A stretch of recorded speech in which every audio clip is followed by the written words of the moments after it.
Bueno, a continuación va a disertar el doctor Lenín de Janón Quevedo sobre el tema límites terapéuticos en el cuidado del paciente con daño cerebral severo de instauración reciente, la reversibilidad y el daño como criterio éticos. El doctor es médico, egresado de la Universidad Rusa La Amistad de los Pueblos de Moscú.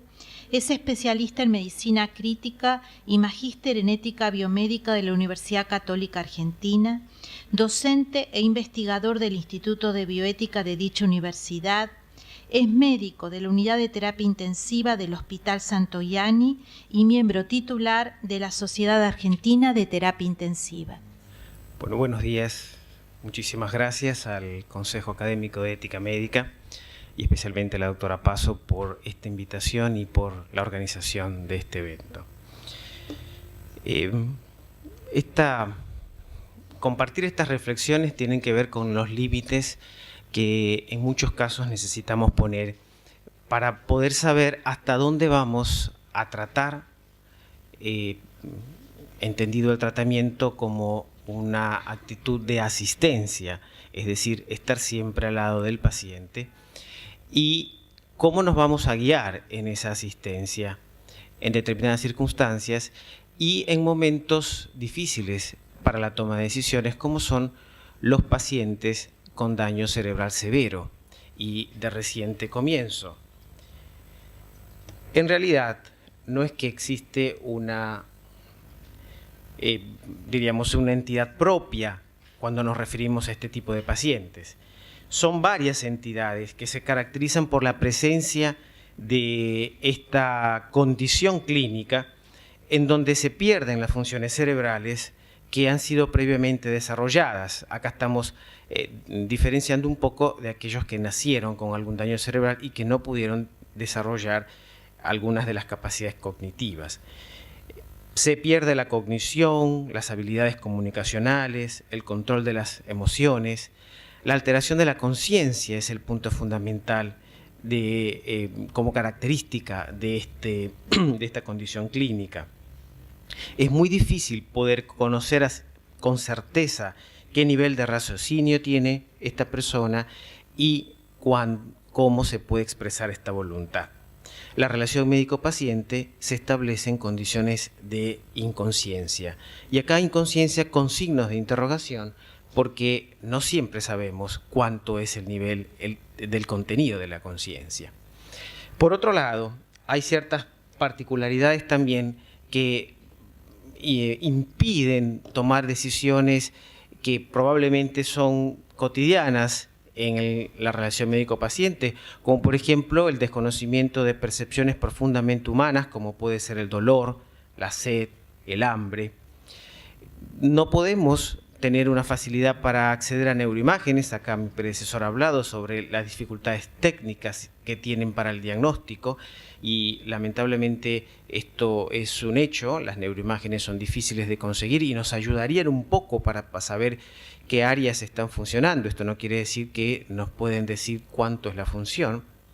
El error diagnóstico es considerable. Por ejemplo, en el caso del estado vegetativo puede llegar hasta el 40% según ciertas comunicaciones, lo cual genera un pronóstico incierto, siempre teniendo en cuenta que es una secuela y que el sistema de salud es expulsivo para estos pacientes. Nadie los quiere recibir, no hay lugar donde derivarlos. No se los puede tener en un hospital de agudos, pero tampoco hay camas para un hospital de crónicos. La presión social es importante. Hemos visto casos de pacientes con circunstancias similares en donde han intervenido la justicia, la prensa, las organizaciones sociales y lo que hace es que se pierda la intimidad de la relación médico-paciente. Esta relación médico-paciente tradicionalmente descrita como una diada, hoy en día es una poliada, en donde está el equipo de salud por un lado y por el otro lado está el paciente, la familia y las diferentes organizaciones comunitarias. Además, también los profesionales están expuestos en la atención a este tipo de pacientes al fenómeno psicológico de la autoconmiseración que desemboca en el delito moral de la falsa piedad. Hay ciertas características de la injuria cerebral que forman parte de los aspectos en las tomas de decisiones. Por ejemplo, con frecuencia se considera que la ausencia de expresión de la voluntad es ausencia de voluntad, algo que no necesariamente tiene que ser confundido. El problema es que no podemos ver cómo se expresa esa voluntad. Por otro lado, las decisiones son casi exclusivamente subrogadas, siguiendo el criterio subjetivo, el criterio del juicio sustitutivo o el criterio del mejor interés o mayor beneficio, criterio que en estos casos ya no lo pone el paciente, de quien no podemos conocer cuál haya sido su voluntad o sus expectativas de vida. Por otro lado, hay criterios encubiertos de los subrogantes, y acá estoy hablando de los subrogantes que pueden ser las familias o en su defecto que pueden ser también los profesionales que pueden tomar decisiones en función del mejor interés. El sesgo médico, al entender el mejor beneficio, la idea de beneficio es una idea que puede debatirse mucho, que no hay tiempo suficiente como para poder hacerlo, pero acá también, ¿qué es beneficio y quién entiende, a quién le corresponde entender el beneficio? Y como habíamos dicho, hay una dilución de la intimidad médico-paciente. Dos puntos importantes que tenemos que considerar en la toma de decisiones de pacientes que se encuentran con injuria cerebral severa. En primer lugar, la idea de la reversibilidad, entendida como imposibilidad de recuperar una función si no es por ayuda externa. Y por otro lado, la idea de pronóstico. Fíjense que el pronóstico no solamente es el cálculo de lo que yo espero, es decir, desde este punto de vista son expectativas, sino que también es la comunicación. No vale solamente calcular, sino que hay que comunicar lo calculado y saber comunicar lo calculado.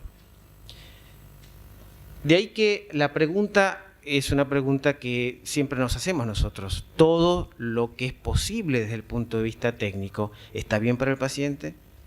Al hablar sobre lo bueno y lo malo, ya esta pregunta excede el campo de la técnica.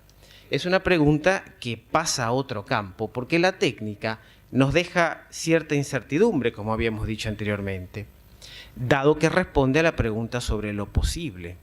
De ahí que esta necesita un transfer, yo le digo un transfer, que esto es la bioética, que nos lleve a otro campo, al campo de la metatécnica, donde se responda a la pregunta sobre lo bueno. En este campo, la lógica racional que viene desde la técnica se puede complementar con la lógica teleológica, que es el sentido de vida de esa persona, y la lógica axiológica, que son los valores. Son tres lógicas que siempre manejan la vida humana. De manera tal que una realidad biológica se va encajando en una realidad biográfica. Para esto, la bioética nos ayuda mucho porque nos permite analizar las conductas humanas bajo los valores morales y es de gran asistencia en el momento de la toma de decisiones. ¿Cómo se toman estas decisiones? Al respecto, Burns y Trock dicen que la toma de decisiones subrogadas en pacientes en situaciones críticas, y acá el concepto de crítico es un concepto mucho más amplio, no es el paciente exclusivamente de la medicina crítica, sino aquel paciente con el concepto de crisis, ese CREI del protoindoeuropeo que significa justamente cribar, cerner, diferenciar. Estos pacientes permanentemente requieren tomas de decisiones cuya segunda opción queda completamente descartada. Y si no se toma y si no se descarta una de estas decisiones, lamentablemente estos pacientes pueden fallecer. De ahí que son pacientes que viven en una situación como que permanentemente en una situación crítica. Ellos dicen que la toma de decisiones ha pasado un periodo que comenzó con la idea de la futilidad, que después se descartó porque esto solamente hablaba sobre la eficacia de un procedimiento médico determinado y nunca se pueden poner de acuerdo la futilidad, aquella que se llama futilidad cuantitativa con la cualitativa, que es la que opinan los pacientes. Después viene una etapa de un abordaje procedimental en donde la idea era la racionalidad de las acciones. Podrían haber acciones eficaces pero racionales, que también se perdió porque después de todo terminaba definiendo los hospitales o el equipo de salud a y una tercera etapa que ellos llaman así, que es una etapa de comunicación y negociación. Es una etapa en la cual se debe de permanentemente preguntar y conversar unos con otros, tanto los profesionales con los pacientes o en su defecto los profesionales con sus subrogantes. La idea de la proporcionalidad de los medios es un método que podríamos catalogarlo dentro de esta característica de la tercera etapa, según la clasificación de Burns, que si bien no es una negociación en sí, pero sí permite conocer o definir el acto en sí según sea disponible, eficaz, eficiente, previsible, planificable y la mejor opción. Esto es una evaluación que lo hace la parte técnica, es decir, los profesionales de la salud, y de acuerdo a esto, la propuesta al paciente o en su defecto a sus familias y la elección que ellos hacen de este medio o el rechazo conforme a las esperanzas de beneficio, el uso común, que no represente una carga, que no sea un rechazo y que cumpla un deber moral superior, como en este caso puede ser el cuidado de la vida. De manera tal que combinando los criterios proporcionado y ordinario se puede tener o conocer si la propuesta es moralmente obligatoria, opcional o no lo es. Este es un pequeño algoritmo que yo suelo utilizar y proponerlo cuando me piden que opine al respecto. Es un algoritmo dado que el pensamiento de los médicos es fundamentalmente heurístico, entonces siguen los pensamientos algorítmicos, pero no necesariamente quiere decir que tenga que seguirse así. Decíamos que el criterio ético era el criterio de la reversión, la reversibilidad. Y de ahí habrían cosas o habría situaciones que serían irreversibles y situaciones que serían reversibles. Siempre dado en el uno o en el otro de los casos, tendremos que utilizar un método comunicativo. En este caso estamos hablando del método de la proporcionalidad terapéutica, puede ser otro, pero siempre un método de estas características. De manera tal que si la situación es irreversible, el principio de acción es maximizar la evitación del daño, en donde habrían cosas que prácticamente no podrían ser olvidadas. El dar agua, aire, tranquilidad y aportar esperanzas. Esto es algo que excede al campo de la medicina, que entra dentro del campo propiamente de los cuidados humanos y no deben de entenderse como acciones propiamente médicas.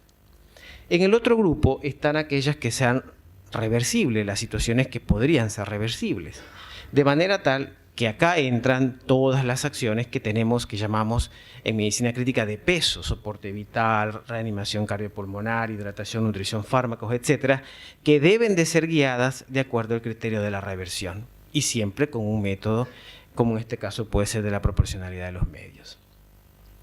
Hay algo que tener en cuenta. Estos estados pueden intercambiarse unos con otros. Situaciones irreversibles pueden terminar siendo reversibles y situaciones que uno pensaba que podrían ser reversibles resulta que terminan siendo irreversibles. De ahí que después hablo un poquito sobre la esperanza. De ahí que hay ciertos aspectos éticos que tenemos que tomar siempre en consideración en el momento de la toma de decisiones. La ausencia de evidencia del contenido de conciencia no es evidencia de ausencia de conciencia. Esto parece un trabalengua, pero no lo es, ¿sí?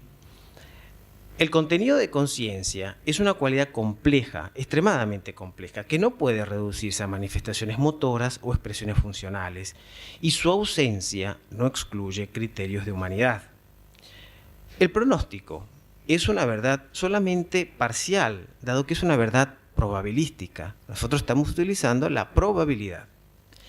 Por otro lado, no hay que confundir la incurabilidad con la intratabilidad.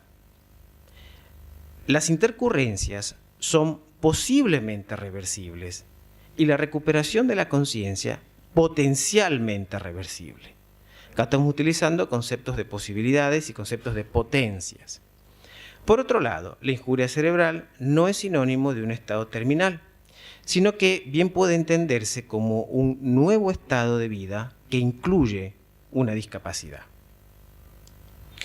La familia es junto al paciente, un todo a quien hay que ofrecer asistencia, ofrecer cuidados.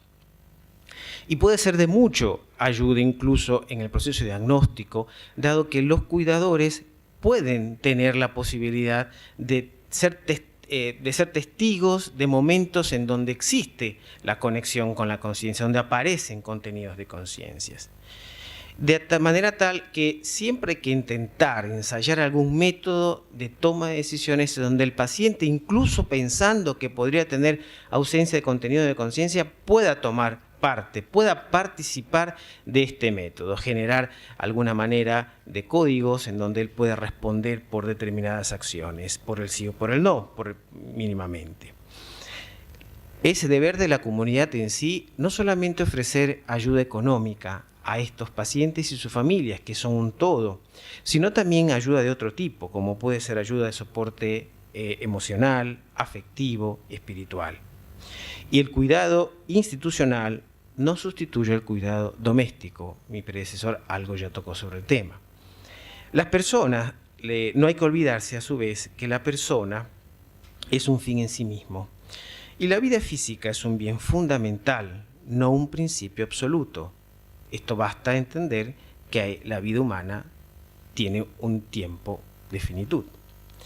Es importante conocer las voluntades anticipadas de los pacientes y debidamente expresadas, pero también hay que considerar que hay situaciones precarias y penosas de vida que llevan a un contexto de advenimiento ineludible de la muerte. Ante estas circunstancias, nuestra función es acompañar a estas personas, ni postergando, pero tampoco generando o provocando la muerte. Dos palabras sobre la idea de esperanza, que es algo que a veces los médicos tememos mucho porque decimos, yo no quiero alimentar falsas esperanzas, no le voy a decir esas cosas. Las esperanzas no es un asunto de los médicos. Las esperanzas están detrás del paciente y de su familia. La esperanza es el bien futuro arduo y asequible que no se consigue por uno mismo, sino por ayuda de otros, como puede ser la ayuda divina, de acuerdo al criterio religioso que tenga el paciente.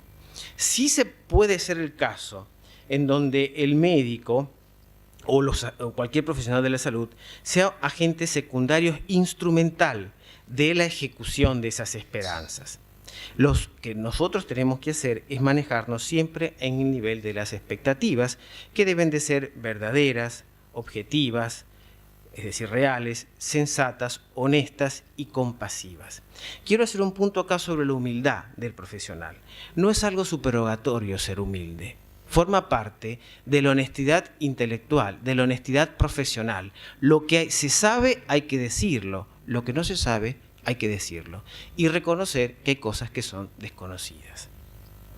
Termino recordando un poco estas palabras del Papa Francisco, que nos llama a pensar que en este modelo vigente, exitista y privatista, no parece tener sentido invertir para que los lentos, débiles o menos dotados puedan abrirse camino en la vida.